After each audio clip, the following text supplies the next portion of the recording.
Hi, my name is Ann Kimani and this is Ann Kimani. So, my topic today is how do I control my spending?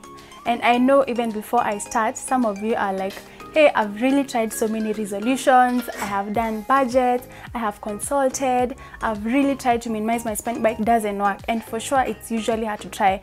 And maybe in this topic, I want to talk about how do I normally control my spending, and I call it money matters to me, and it's more of a challenge that helps me answer questions like, number one of the question is, do I need it? And number two is, can I afford it?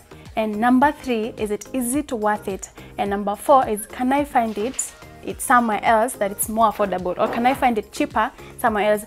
Those four questions, once you answer them, you'll always be at a place where you actually think twice before you spend your money. Question number one, do I need it? And I want to talk about, some of us, we don't know how to separate our needs and our wants. We always operate under wants all the time. I want a Range Rover, I want to go for a vacation, I want to live in Kileleshwa, I want a beautiful dress. We want everything, and wanting is free. Yeah, wanting is free. Everyone wants, actually. Even me, I want so many other things, but you have to know what are my needs. And things like needs are things like going back to school to finish your school, maybe joining a chama, starting a business. Most of us don't know how to separate that, and you find that you're always doing things that will always take your money instead of save your money. So I want to give you guys a very good example.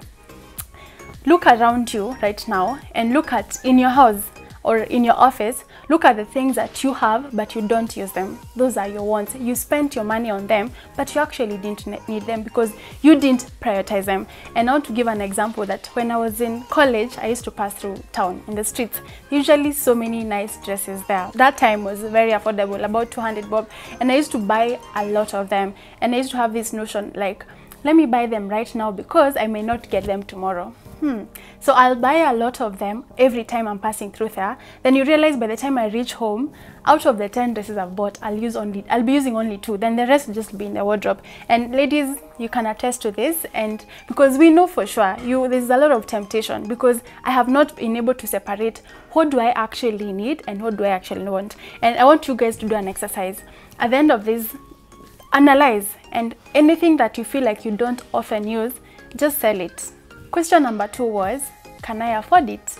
You realize most of the people want to insist, no, this thing is so expensive, so hey, hello, ebu nikopeshe 5,000 bob, or lend me some money, I buy this item. If you can't afford it, you can't afford it. And I want to talk about affording in terms of, did you budget for it? Just wait until you plan for it, then you buy it. Question number 3 was, is it worth it?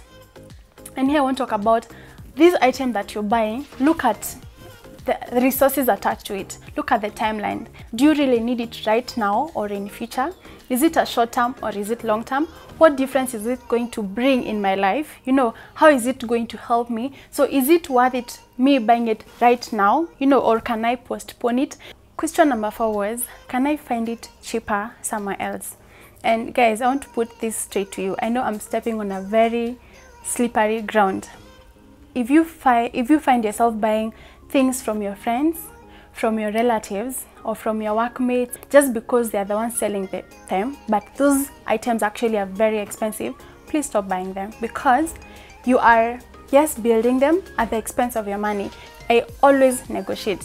I know some of the girls are always like, no, I'm so shy to negotiate, no, like it's too nagging and all that. And I want to give a very good example. There's a time I went to toy market and I was buying a leather jacket, and the jacket, initially I knew the amount was about 2,500, and this guy was saying the jacket is 4,800, and actually I negotiated with him and he ended up selling to me that jacket at 2,300. So that means there is power in negotiations. So don't shy away from negotiation, and then again, take advantage of discounts. If, for example, you go to a supermarket and observe that there's a discount somewhere else or there's an offer, always take advantage of that. That is going to help you save amount of money. And for you today, today is an exercise day. So also try to note down the amount of money you can save from negotiating, from discounts, and from offer.